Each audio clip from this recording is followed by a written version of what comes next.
Welcome to Avance Counseling Partner Abuse Intervention Program. In the next hour, we will explain your contract of participation, the purpose of the Partner Abuse Intervention Program, the program's rules and expectations, and some basic requirements so that you can be able to successfully complete the program and learn the tools necessary to break the cycle of abuse. Let's begin with the basics. The Partner Abuse Intervention Program consists of a minimum of 24 weeks. Some of our clients are required to complete a 26-week program.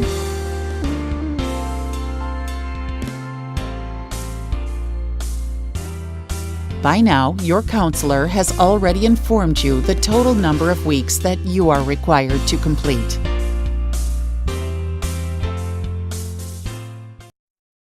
What is intimate partner violence?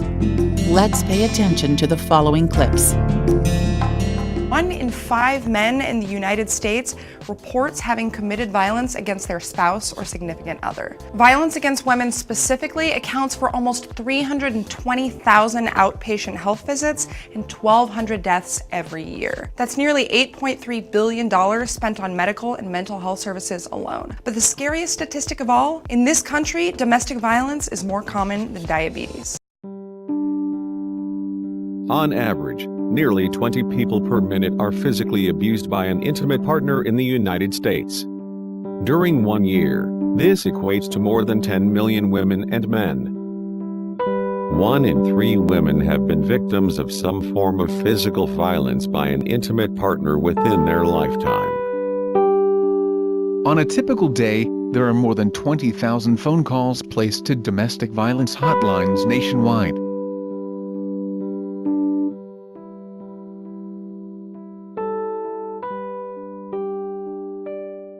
A nationally representative survey sample of 530 men with an average age of 42. Intimate partner violence was defined as pushing, grabbing, shoving, throwing something, slapping or hitting, kicking, biting, beating up, choking, burning or scalding, or threatening a partner with a knife or gun. Intimate partner violence, also called domestic violence, is violence committed by a current or former spouse, opposite-sex cohabiting partner, same-sex partner, date, or boyfriend, or girlfriend.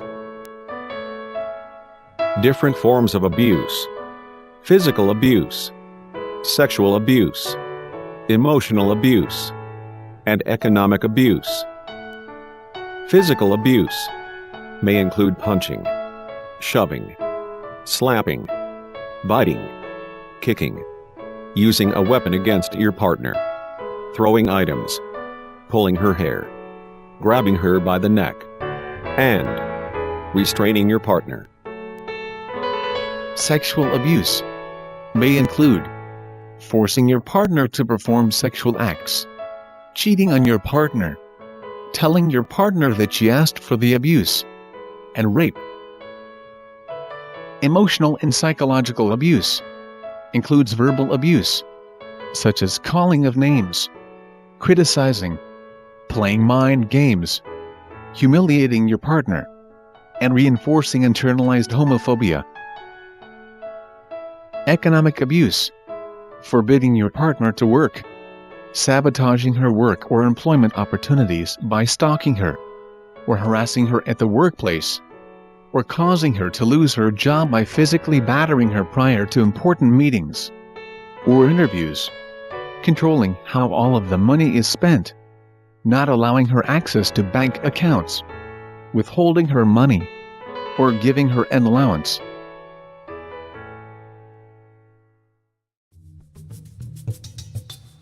Now that we learned the basic definitions of domestic violence, it's important to understand that if you want to complete the program successfully, you must comply with the following goals and expectations.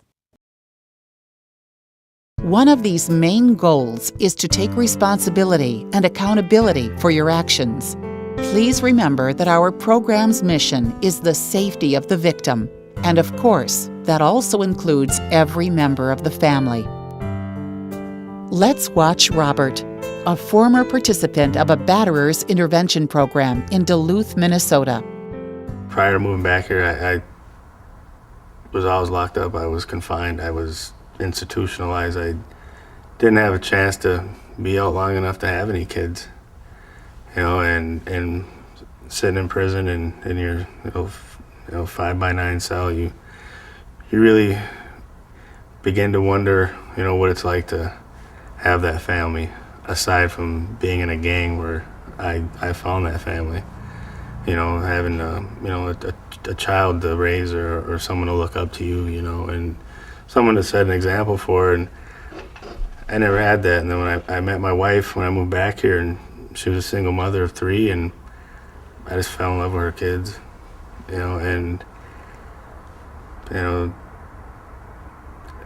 I was come from a broken home, and I was raised by a man that wasn't my father, and then I guess I reflect on that, and I guess I learned a thing or two from that. She started what I called rebelling, when she got sick of me telling her what to do and trying to stop her from doing things, and and in my eyes, you just don't disrespect your husband like that. You don't talk him down, you don't talk back to him, and or you're gonna get cracked. That's what I seen growing up. There's one time my dad asked me, "What are you doing hitting her like that for?" I said, "Well, it worked when you did it to Mom, didn't it? It shut her up, and what you see as a child, it reflects you in the long run, and in my mind, that was okay. We're fighting over a cell phone because of my controlling behavior at that. She's always talking to some other guy or screwing around on me, or always something negative. I figured she was up to something with my insecurity issues, and I went to grab her phone. She had a Razr flip phone, and she held on the top half, and I grabbed on the bottom, and it snapped, and it cut the palm of her hand. And we happened to be staying at Blackbird Hotel at the time, and security was called, and she needed stitches, and I got thrown in jail. And from that moment, that was the turning point in my life. And that was in 2000. That was last summer, 2007. And I put off coming to the domestic abuse program. I was supposed to go to it in 2007, and I did everything to avoid it. I knew I had on probation, so as long as I, got it done or started before I was done with that, then wouldn't have no worries. But the more and more I avoided it, the bigger hole I dug for myself. And one day the judge said to get to Duluth and get in that class or go to jail, and I didn't want to be here. I didn't want to partake in this group. I didn't want to have listen to anything they had to say, because who knows me better than myself, But after I sat and listened to a lot of guys in the group and deny of ever having a domestic issue or ever putting their hands on their significant other or whatever, and it just seemed like a lot of bull. It's like I was talking to myself in the mirror, because I was the same person that I was now judging that would say the same thing. I never hit her, It was always her fault, and I'm never wrong about anything, and I thank my wife to this day, or recently I started thanking her for actually pressing charges, because it has changed my life. You have to be the one that wants to change, because we still have a lot of guys, I don't want to talk about, our group, but that don't even comprehend the reason why they're here. A lot of them want to still argue that, oh, well, this is a man's world, women are supposed to live to this order and that order. They cook, they clean, they do the dishes and all that. And boy, if we all thought like that, we'd all be screwed, because it just don't work that way. I took it for granted for too many years, and I can't take none of it back, but all I can do is continue to come to this class and partake in it and take it all in and absorb it, not sit there and let it come in this ear and go out the other and not give a shit about it, because otherwise I wouldn't change at all. I mean, at first when I started here, it was hard because I wanted to be so defined. I wanted to, just say, well, the hell with you guys. You don't know anything. But I'm able to go home now after 14 weeks of being in this program to have a peace of mind at home with the family. Because a lot of times would be that they knew when I get home from work or whatever, rough housing is over or laughter in the house just goes away. Because I put that into them. I put that, not a fear, but oh shit, dad's home, that type of thing into them. And, and I talk to my kids about that, and our youngest, she'll give me shit when I, raise my voice or something. Well, you better go back to your class because you obviously ain't learned nothing. Kids will say this craziest shit, but, but it's a slap in reality because it's true. I haven't mastered it yet. I have a little slips here and there and I'll raise my tone or whatever, but I'll catch myself. But before, I just blow up over the stupidest little things or cause the dumbest little arguments with even my kids. If my dog could talk back, I'd probably cause an argument with him. But I can go home now and see the difference, feel the difference.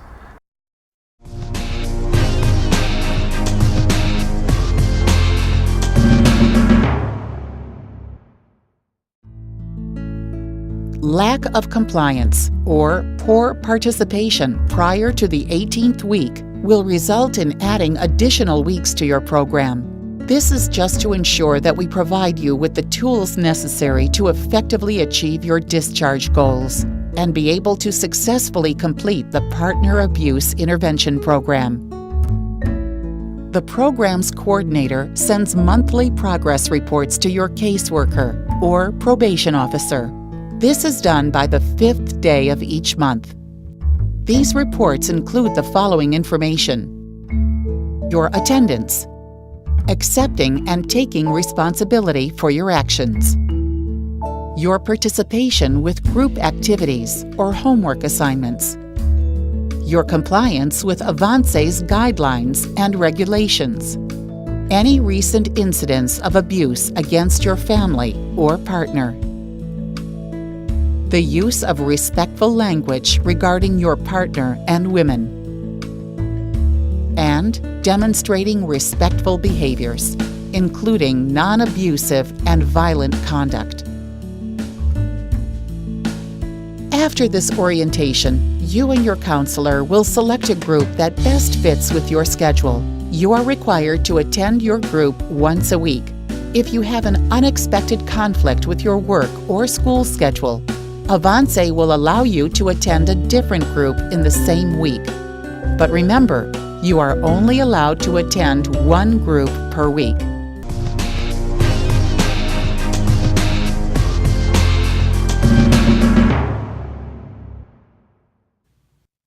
Every time you attend the program, you must sign in on the attendance log, make a payment according to your fee schedule, and turn off all electronic devices. Make sure that you are on time, because if you are late more than 15 minutes, you won't be able to enter the group. But make sure that you call us at 773-293-1770 in case of any unforeseen emergencies. Avance allows you to have 3 unexcused absences at any time during the program. However, you are still required to complete the entire program. And it's important to understand that on the 4th absence, your file will be closed and a letter of termination will be sent to your referral source. To be reinstated back into the program, you need to pay a reinstatement fee, and Avance will then contact your probation officer or caseworker to ensure that we are coordinating your services effectively. If you are allowed to be reinstated to the Partner Abuse Intervention Program, you must restart the program from week 1 and pay all remaining balances.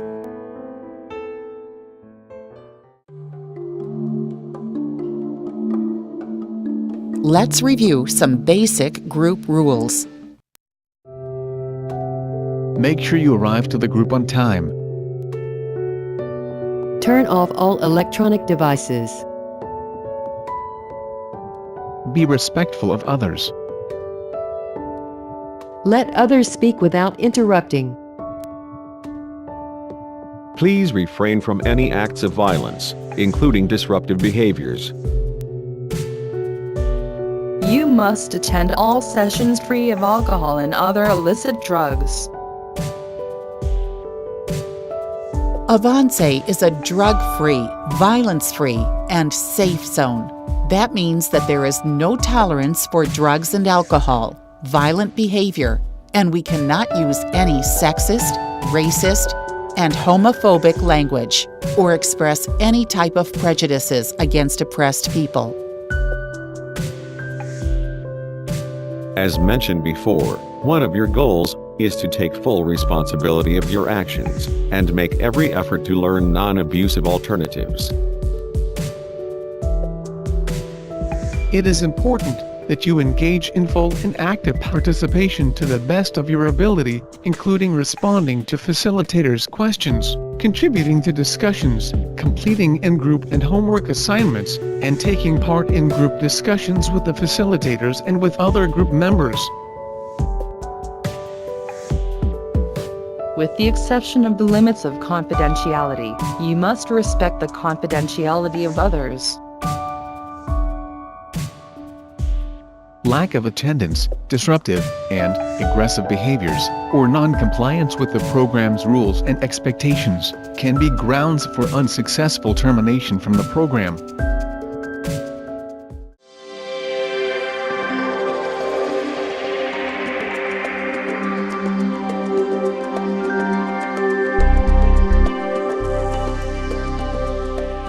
Please remember that any violations to the program's rules, including acts of violence, may be grounds for removal from the group and termination from the program.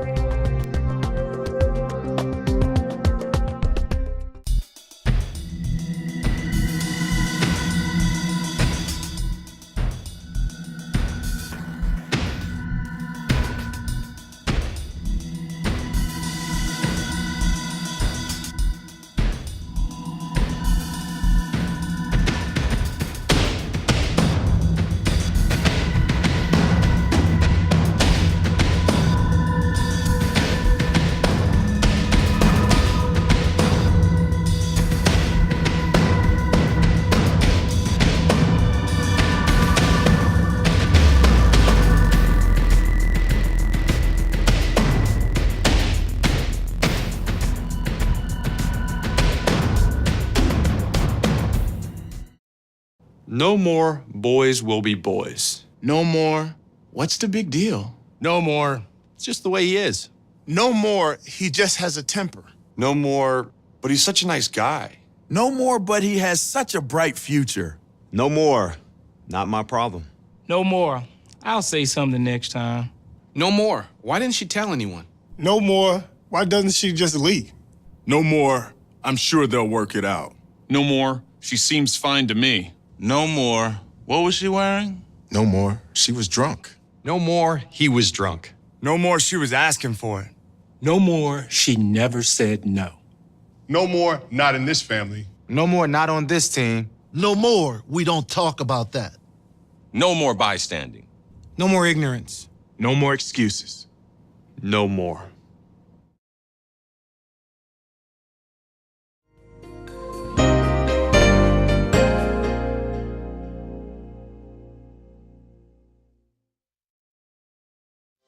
Personal accountability and victim safety are the most important goals of our program. Therefore, any threats of violence against the victim will be reported. With the appropriate signed consents, we conduct random victim contacts. Please remember that our program's mission is the safety of the victim, and of course, that also includes every member of the family.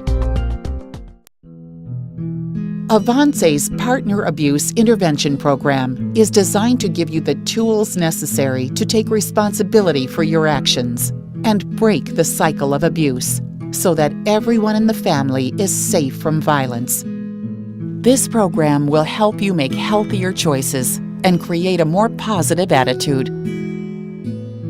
Our program also requires that you notify us of any violations to your order of protection and any recent police contact, including new arrests.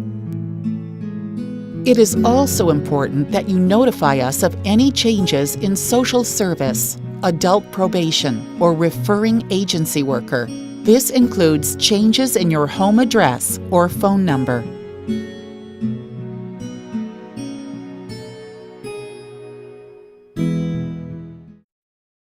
Me and my fiance, we have 2 kids. We just got into a real tight situation with money, and she was kind of young, and our life wasn't suited to have 2 kids yet.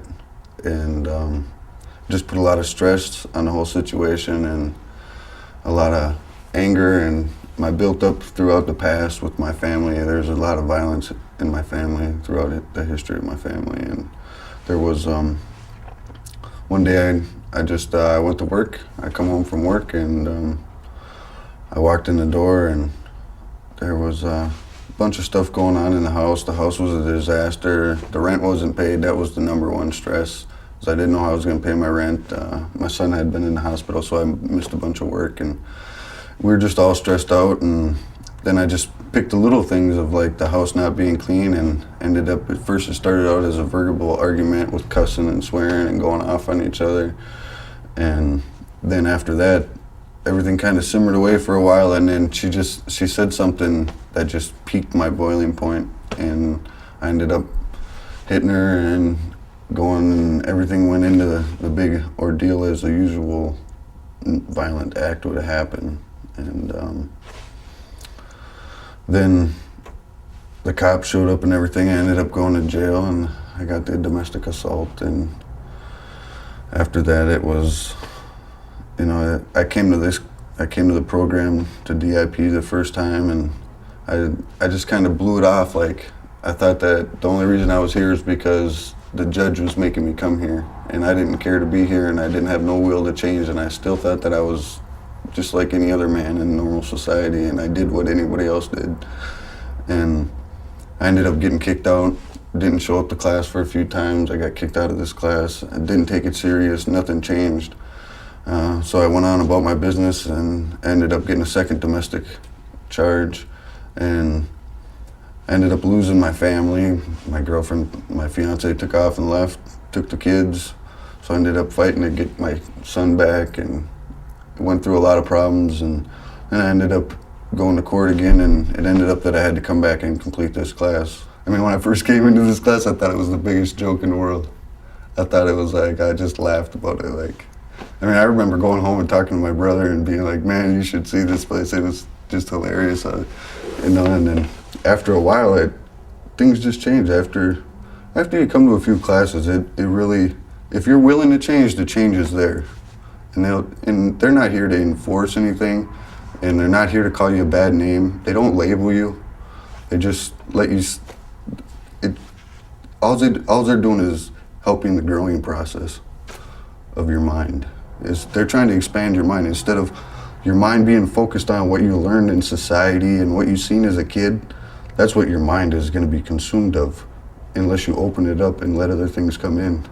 And pretty much that's what they've done for me, is they've taught me to open up my doors and let other things come in, and to explore other options, because there's a lot of things in life that would change if I just opened up that door rather than close it and say, well, this ain't benefiting me, so I'm out of here.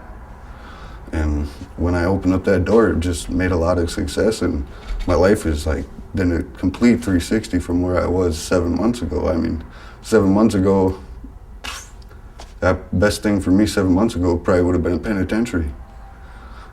But here I am today. I mean, I got full custody of my son. I got a wonderful job. I got this new girlfriend that just cherishes me. I cherish her. There's no fighting and arguing. And it's all because I've taken the things that I've learned in this class and placed them into my life. It's just not like I walk into the class tonight and everything that was said is said in the class, and then when you leave, some guys just leave it there. They don't take it with them. But after a while, I started discovering that if I took what I learned in class and took it home and actually placed it into my life, it made changes. My biggest thing was being a part of my children's life. That's what made me want to be a different person. It wasn't necessarily that I felt bad for what I did to her, but I felt even worse because I was falling out and being a bad dad. I wasn't being the man who I should have been. And my dad was never really around except for when I was a young child. And then, from the time I was 8 years old and up until I was 23, I never even talked to my dad. And I always told myself throughout that whole time that I was going to be I was going to be a wonderful father. I was going to give my kids all the things that my dad never gave me. And I seen myself pissing all that right down the drain. And that's what made me want to be a different person and change who I was and go and complete these classes and, quit drinking. That's what my motivation is to be a better dad.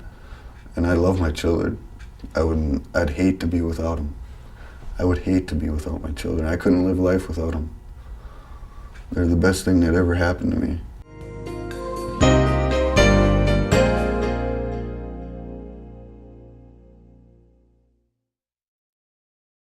Thank you for your participation. If you have any questions, talk to one of our counselors. Our contact information will be provided to you, along with a copy of this orientation, which includes your contract of participation.